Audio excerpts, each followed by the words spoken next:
Good evening. This is the Cortez City Council regular meeting. Today is Tuesday, August 27th, 2024, and the time is 7:30 p.m. I'd like to call this meeting to order and ask you all to join us in the Pledge of Allegiance. I pledge allegiance to the flag of the United States of America and to the republic for which it stands, one nation, under God, indivisible, with liberty and justice for all.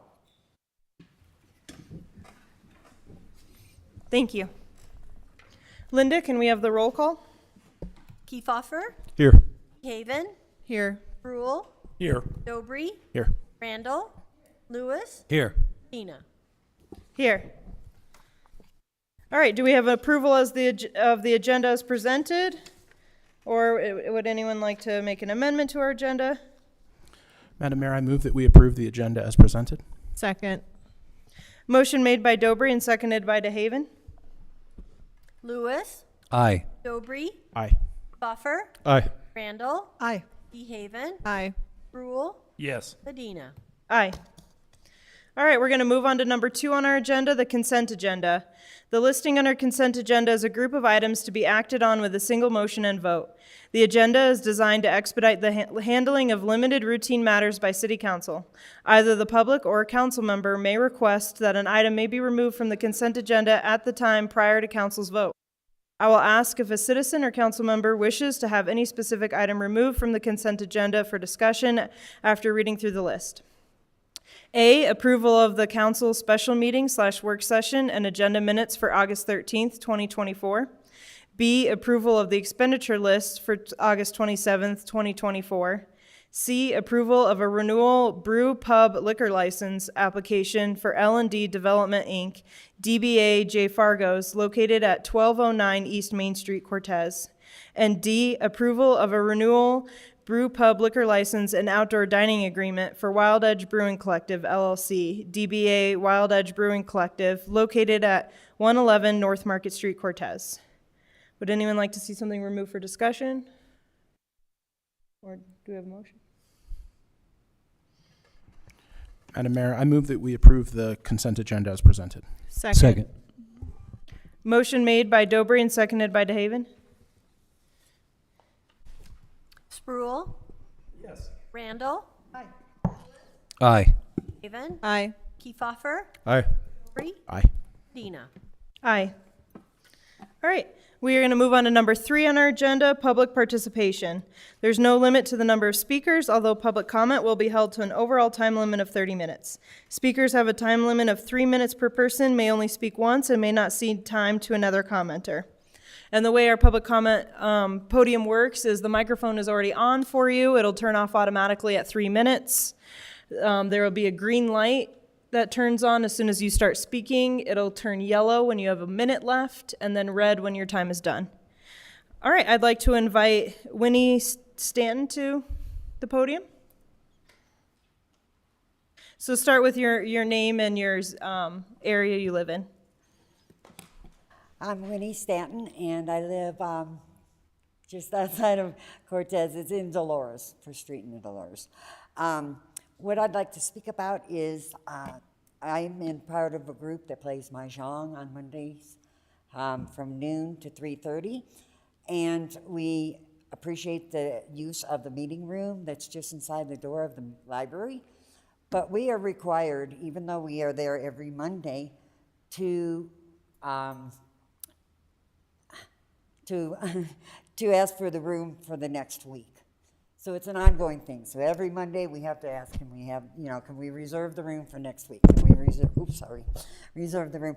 And it's just, I don't know. I just don't understand why that needs to be that way, but they said that that's the way they have things set up. So what I would like to request is the committee to think about maybe allowing groups to reserve that permanently on an ongoing basis, and should they not need it, that they let the library know they're not going to be needing it. So it's I just feel that we do that at another library and it's no problem at all, but this library we're required to do it every single week, and I don't know, it just seems kind of silly. Anyway, that's it. Thank you. Thank you, Winnie. We appreciate you sharing your experience. All right, I'd like to invite Rachel Patton to the podium.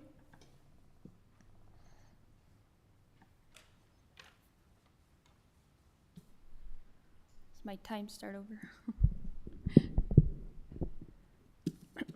Good evening, Madam Mayor and City Council members. My name is Rachel Patton and I live in Dolores.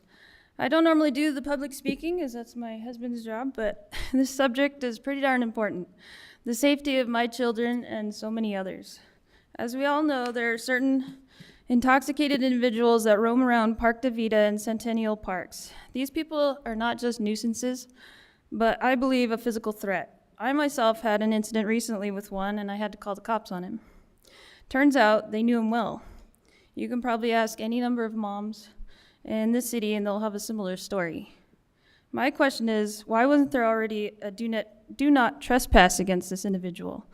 It turns out he was one of the more violent ones. The Parks and Rec director has it in his power to create these do not trespass orders against many of these repeat offenders. And PD knows all their names already. As someone who used to work for Cortez Fire Department and Southwest ER, I can also say that both those systems are also overtaxed with these individuals. On any given night, there's 1, 2, maybe 5 in the ER, and it's only a 10-bed ER.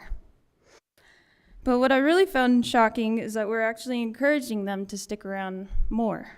We've apparently created a safe haven for them in the rec center and library.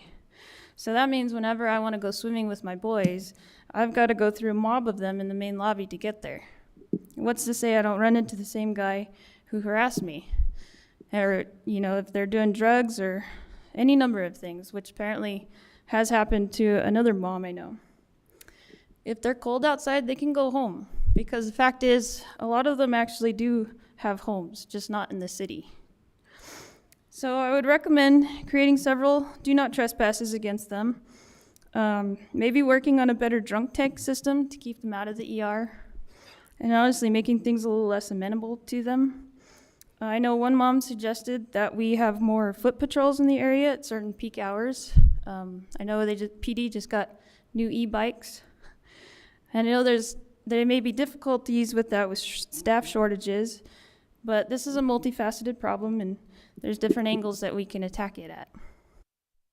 I know we'd all like to believe that they could be helped if only they just had the right resources. But most, if not all, don't want the help, and that's just a sad reality.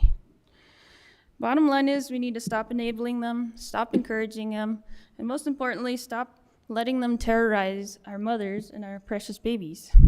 Thank you. Thank you, Rachel.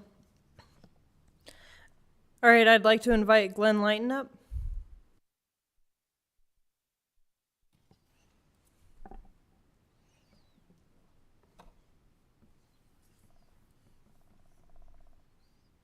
Good evening, Council, Mayor, all staff. Thank you for all you do for the City of Cortez to make it better. Your work is appreciated, although I'm sure a lot of times it isn't shown. But in my time here, I got the opportunity to work with Helen on the South Broadway corridor, and we worked in a group together in here in these chambers. And there was a lot of ideas hit around and everything else, but the one thing that stuck in my mind from those was that people wanted it more friendly for people and their families and things to be able to use it safely. It's a tough corridor because we've got that highway running through there, and it's hard to keep the truckers from wanting to get on their pony and get on down the road, but that's down the road. Through this process, there was an idea that popped up from one of the participants, and he suggested it would be nice to have a park down on that end of town. What I'm proposing is that you put this seed into a little pot and see if you can find a way to make it grow and blossom. Our family owns a piece of property on South Broadway where Officer Moran was murdered.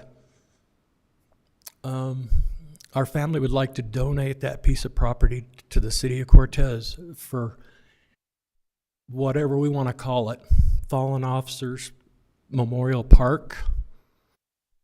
I know the city is very stressed in their park system now, trying to maintain what you've got going and what is going on.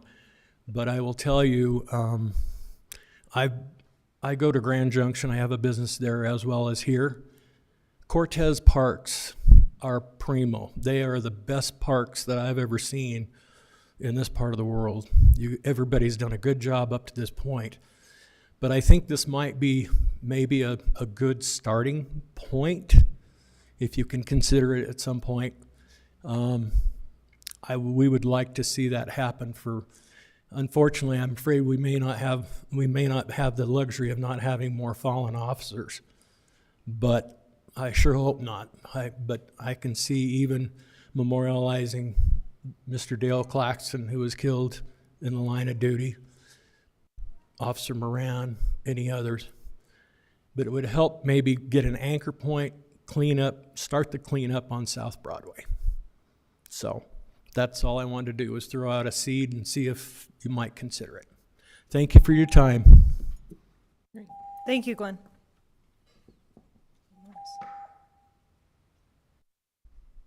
All right, do we have anyone else from the public who'd like to comment? Okay, thank you everyone for sharing your thoughts with us tonight. We're going to move on to 4 on our agenda, presentations. We have none. 5 is public hearings. We have none as well. 6, unfinished business, none on our agenda. So 7, new business. 7A is an appointment of representatives for the City of Cortez Dispatch User Group, presented by Vern Knuckles, our Chief of Police.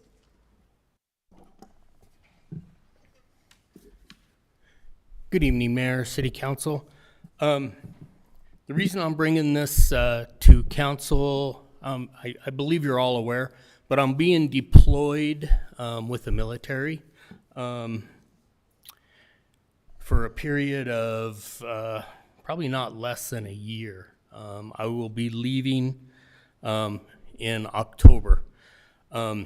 Council is represented by myself and Councilmember Spruill on the Dispatch Accountability Committee. So this resolution is asking you guys to appoint a replacement for me in my absence. The appointment is up to council. The position is actually yours. The appointment would be you appointing somebody in your stead. I would offer a recommendation that Assistant Chief Andy Brock, who will take over the leadership of the police department while I'm gone, I would recommend him. He's well aware of the operations and everything, and I think he would be a good, but then again, it is your option. That's it.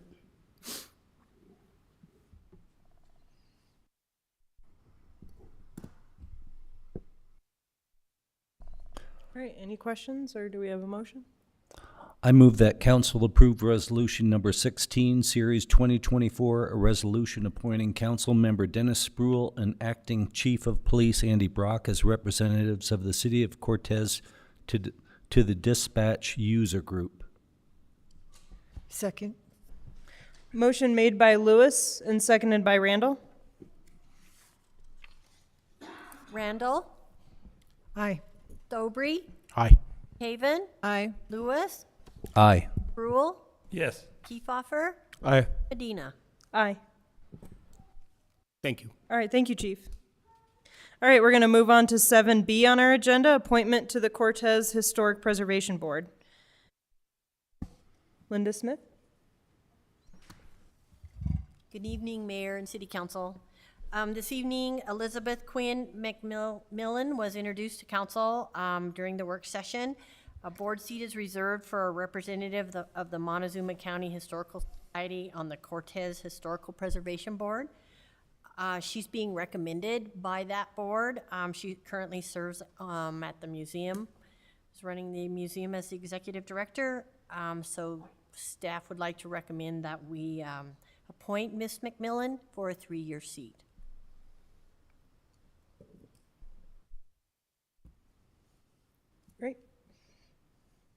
Any questions for Linda? Okay. I move that the council appoint Elizabeth Quinn McMillan to the Cortez Historic Preservation Board as a representative of the Montezuma County Historical Society for a 3-year term. Second. Motion made by Randall and seconded by Sproul. Dobry, Aye. Randall, Lewis, Aye. Brule, Yes. Kiefhoffer, Aye. DeHaven, Aye. Medina. Aye. All right, we're on 7C on our agenda, authorization for city manager to enter into a contract on behalf of the city of Cortez for HVAC installation at the Cortez Public Library. Presented by Brian Peckins, our Director of Public Works. Madam Mayor, City Council, last year, General Services, through ME&E Engineering, bid out the HVAC installation for the library. Comfort Air Mechanical was the only bidder, and City Council accepted Comfort Air Mechanical bid to complete the project back on May 23rd, 2023. A notice of award was signed by both parties in 2023, and the contractor then furnished the city with a certificate of insurance, performance bond, and payment bond. Due to a backlog at the manufacturer's plant and time constraints with the contractor, the parts were delayed and a construction agreement has not yet been negotiated and signed. We're just asking that the City Council authorize City Manager Drew Sanders to proceed on behalf of the city with the negotiation and signing of the contract with Comfort Air for the HVAC installation at the library. Subject to any questions? So this doesn't change the price or cost for us since it's a year No. later? Okay, great. I'm just excited to see it moving forward. I'm sure you are too. It's taken a little while, but I move that council authorize the city manager to negotiate and sign a contract with Comfort Air Mechanical Inc. for the library HVAC installation project in accordance with its bid that was approved on April 12, 2023 for $246,430. Second. Motion made by DeHaven and seconded by Lewis. Lewis, Aye. Haven, Aye. Randall, Kiefhoffer, Aye. Dobry, Aye. Brule, Yes. Medina. Aye. Thank you, Brian. thank you. All right, we're going to move on to 7D on our agenda, letter of support request from Fundamental Needs, Inc., presented by Helen West, our Community and Economic Development Specialist. And I just want to correct, I don't think there's an Inc. in there, it's just Fundamental Needs. This is a local nonprofit in town, and they approached me asking for a letter of support from council.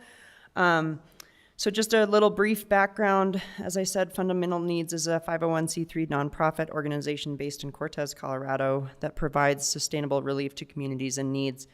I think most directly related to Cortez, they have worked with Southwest Open School on developing entrepreneurial skills for their students. And actually hosted a pitch competition this past March, not only for SWO's students, but also some of our local entrepreneurs. And from all involved, I hear it was a rave event. It was amazing. And actually, I think the winners came out with money to pursue those entrepreneurial interests. So very cool. You can see that they're wanting to make a maker's space. This is going to cost quite a bit of money. I think I listed it in there. It's going to cost between $315,000 to upwards of $340,000, $350,000 for initial startup costs. They want to do some 3D printing, CNC machines, and I do not know what that is, laser cutters, and different educational programs specifically designed around entrepreneurial skills. They did come talk to myself, Cheryl Lindquist, our permit tech, and our contract city planner, Nancy Dalsdahl, about locations for a makerspace. So they are understanding that they don't know the location of where they want this to happen yet, but they are understanding that there are some restrictions. And you know, they were looking at a neighborhood business, and we suggested that they look elsewhere for that kind of space. So they understand I'm sorry, my brain is off. They understand the regulations surrounding the land use code around that. But they are requesting a letter of support for the T-Mobile Hometown Grant, which is a $50,000 grant. This is a national program, so it's a pretty competitive application. And the grant program funds projects that foster local connections like technology upgrade, outdoor spaces, the arts, and community centers, which this maker space would fit several of those. I believe the letter was enclosed in your packet, so you can read it. And I do not see anyone from the nonprofit organization today. So I can answer whatever questions I can. They were invited. Mayor, before any just for council's information, this entity is actually registered with the state of Colorado as Fundamental Needs, Inc. Oh, okay. Just so that there's no confusion on any motion that may. Thank you. I just want to say that I went to the pitch competition, and I also was the principal of Southwest Open School, and so I knew many of the students that made pitches that evening, and they're very passionate about bringing a makerspace to our area, and I think that it's really engaging, and I think it's going to be even more encompassing of not just the people who really are behind it, but other Southwest Open School students and potentially high school students from MCHS. And I think the organization as a whole is really solid. So I have no reason to think that we shouldn't write a letter of support. I think it's a really great project, and I would love to see it go forward. I would just like to add, when I was dean down at San Juan College, we developed a maker space about 7 years ago, and it has really flourished, and it greatly serves that community. And many businesses have developed from the usage of that, so I would encourage this.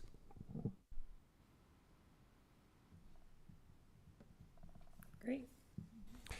Madam Mayor, I'd like to make a motion that council authorize you, the mayor, Rachel B. Medina, to sign the letter of support for the T-Mobile Hometown Grant application for Fundamental Needs, Inc. Second. Motion made by Kiefhoffer and seconded by Lewis. DeHaven, Aye. Dobry, Aye. Buffer, Aye. Lewis, Aye. Rule, Yes. Medina. Aye. All right, thank you, Helen. Okay, we're going to move on to 8 on our agenda, draft ordinances or resolutions. We have none tonight. So 9 on our agenda, city attorney report. No report this evening, Madam Mayor. Great. All right, number 10 on our agenda, city manager report. Yes, good evening, Mayor and Council. I have several items for you this evening. First of all, the U.S. Department of Transportation has issued the selection order for Denver Air Connection to continue to provide our essential air service here at the Cortez Airport, this time for a 4-year term that will start on October 1, 2024. So just for your information, during the past 12 months, Denver Air Connection has had a 99.36% completion. They've only had 8 cancellations on 4 round trips, and then 83.71% on on-time departures and 87.02% on-time arrivals. And by the way, nationally and internationally, this is well above average. So you've got some really good service going here at the City of Cortez. Secondly, the budget 2025 budget timeline was sent to council. The first reading of the 2025 City of Cortez budget is slated for October 22nd. The city-owned properties are for sale that council authorized to put up for sale are now on the MLS real estate listing system, and I understand there is some activity around that the council will probably hear about next meeting.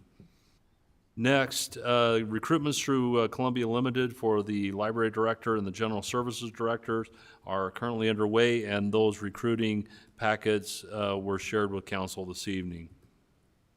Also, I'd just like to take a moment to commend our City of Cortez Municipal Court team for their unwavering dedication and professionalism.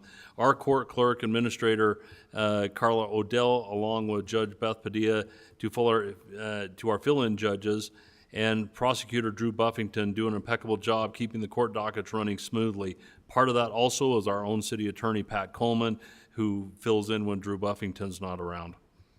Our Assistant Court Clerk, Jasmine Petros, has stepped into her position in March 2024, hit the ground running, and proved to be an invaluable asset and team member.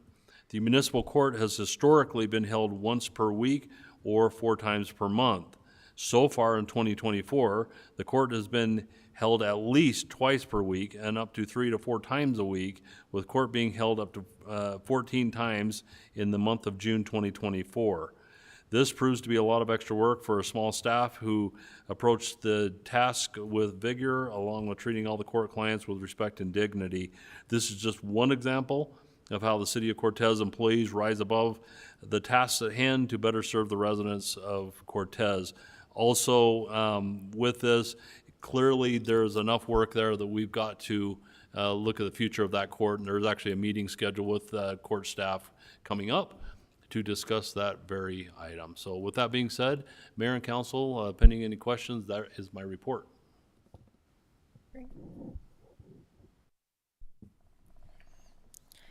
Okay, we're going to move on to City Council Committee reports. 11A on our agenda is the Mayor's report on the workshop. So we had a full workshop tonight. We were introduced to Elizabeth Quinn McMillan, who is the executive director, the new executive director of the Montezuma Historical Society Museum, or Society. And so we just appointed her to the Preservation Board. And then we heard from the Pinion Project. We heard updates on their day shelter that they've opened, as well as their permanent supportive housing, which is almost in completion and has applicants already for those apartments. Then we heard from our code enforcement department or staff about how enforcement and violations have gone up over the last 8 years, and the statistics essentially of what violations are out there, how serious they are, and how long it takes for folks to respond to those. And then we discussed Senate Bill 24-131, prohibiting carrying firearms in sensitive spaces. So we're going to bring the option to opt out of that to council and vote on that in coming meetings. All right. And then we'll move on to 11B on our agenda, other board reports. We'll start with Councilmember Kefauver. Last Thursday, the Park Recreation Forestry Advisory Board had a special meeting with the focus of budget and project priorities for the coming year. The next meeting of the Mesa Verde Country Board is September 6th. I will not be able to attend that meeting, but I will report back from Kelly, who is our other representative, Kelly Koski, who's our other representative, and I'll report back to the council afterwards. Great.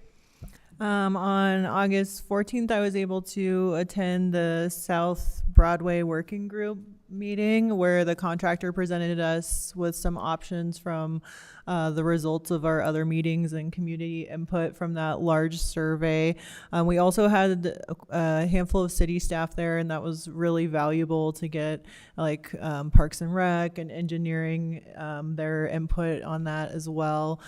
During that, you really had robust discussion about the safety of the corridor and different options to potentially slow down the traffic. One option that the contractors brought forward would be like removing the medians and then having that extra space to create like pedestrian and bike lanes.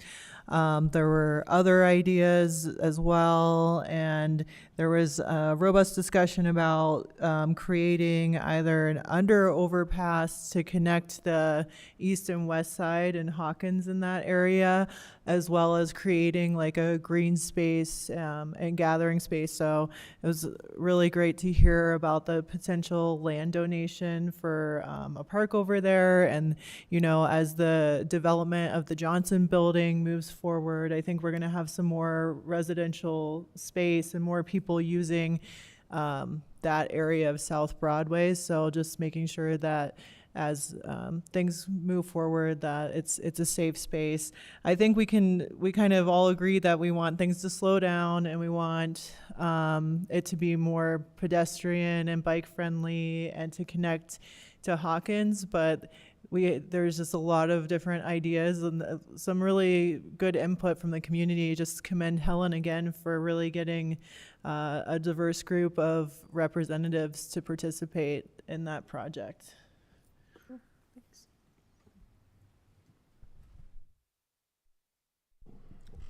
The Golf Course Advisory Committee met last Friday, August 23rd. Many things are going on at the golf course. They just wrapped up their Pinto Bean tournament. That's their largest tournament. They had 215 players. Things went very well. A beautiful fireworks display that followed. So that was very successful. We have many opportunities for our junior players at the golf course. It's a great way to get them to learn about golf, to learn etiquette, and bring up those players.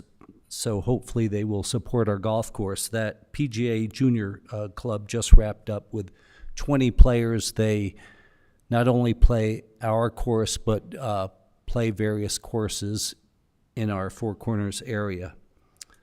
Our superintendent, Ryan Thedkud, received a quote for cart paving to see how much that would cost. This would be from the green on number 2 to the tee box on number 3, and then from the green of number 10 to the tee of number 11.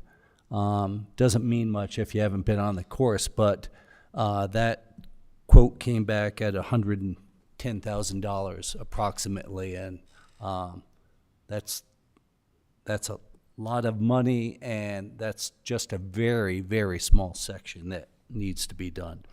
The most encouraging thing is the revenue report.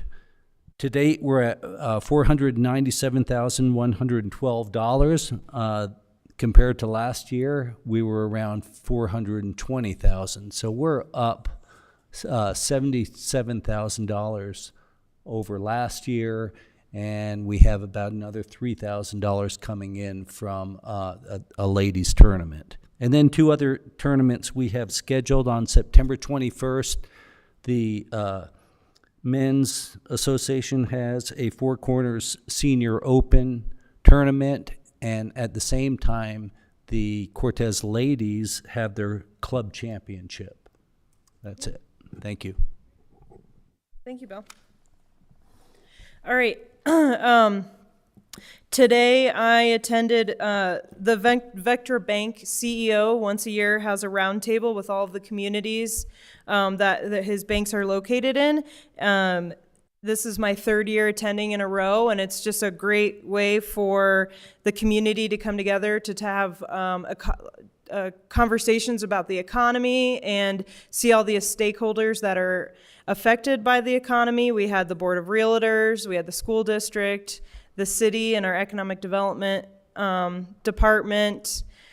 We had the hospital there. There's always a few agencies missing, but that's, hard during the middle of the day. But it was a great conversation, just talking about the outlook of the economy in our community and how we're really all intertwined.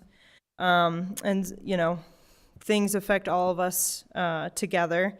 So then tomorrow, Senator Hickenlooper will be in town, and there's a town hall in the evening at the county annex starting at 5:15 p.m. I think you need to RSVP for this, but I encourage anyone out there who wants to hear what's happening at the state level and also share your concerns, your ideas, and make sure that the state hears us. That town hall with Senator Hickenlooper is tomorrow at 5:15 p.m. at County Annex. And then on Thursday, several council members were traveling to Durango for the Colorado Municipal League Effective Governance workshop. All right, and then also our community grant for nonprofits is open until October 1st. Okay, we'll move on to 12 on our agenda, other items of business. In executive session, we have none tonight. So 13 is our second portion of public participation. There's no limit to the number of speakers and no overall time limit. Do we have anyone from the public who'd like to speak? All right, seeing none, do we have a motion to adjourn? I move to adjourn. Second. Motion made by Lewis and seconded by Dobry. DeHaven, Aye. Kiefhoffer, Aye. Lewis, Aye. Brule, Yes. Dobry, Aye. Randall, Medina. Aye. All right, thank you all for being here tonight.